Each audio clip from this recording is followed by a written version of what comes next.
এটা বছৰ শেষ হৈছে আৰু আৰম্ভ হৈছে এটা নতুন বছৰ। গতিকে আপোনাৰ পৰিকল্পনা কি বছৰটোৰ বাবে? এই প্লেনবিলাক বা পৰিকল্পনাবিলাক খুবেই ইম্পৰ্টেণ্ট হয় আমাৰ বাবে, কাৰণ ইয়াৰ জৰিয়তে আমি কামবিলাক এটা সঠিক ৰূপত সুচাৰুৰূপে আমি শেষ কৰিব পাৰোঁ। এই ক্ষেত্ৰত হয়তো কোনোবাই ক'ব বিচাৰিব যে আমাৰ এটা প্লেন কিয় লাগে, আমাক পৰিকল্পনা কিয় লাগে? আৰু এটা নতুন বছৰ আৰম্ভ হৈছে, এটা নতুন সময় আমাৰ বাবে আহিছে, এটা নতুন জীৱন আমাৰ বাবে আহিছে। গতিকে তাৰ বাবে আমাক এটা প্লেন লাগিব, আমাক এটা পৰিকল্পনা লাগিব।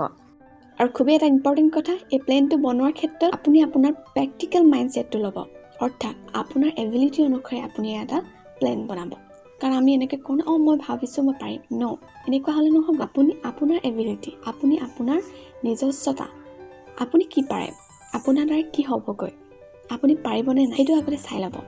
সেয়ে কৈছোঁ, আপোনাৰ এবিলিটি অনুসৰি আপোনাৰ প্ৰেক্টিকেল মাইণ্ডছেট লৈ আপুনি আপোনাৰ প্লেনটো বনাব, কাৰণ সেইটো ৰিয়েলিটিত কামটো আমি কৰিব পাৰিব লাগিব গতিকে তাৰ বাবে আমাৰ এটা প্ৰেক্টিকেল মাইণ্ডছেট লাগিব প্লেনটো বনোৱাৰ ক্ষেত্ৰত। গতিকে আশা কৰিছোঁ আপোনালোকে বুজি পাইছে। আশা কৰিলোঁ আপোনালোকে ভিডিঅ'টো শুনি ভাল পালে। আজিলৈ আহোঁ, ধন্যবাদ।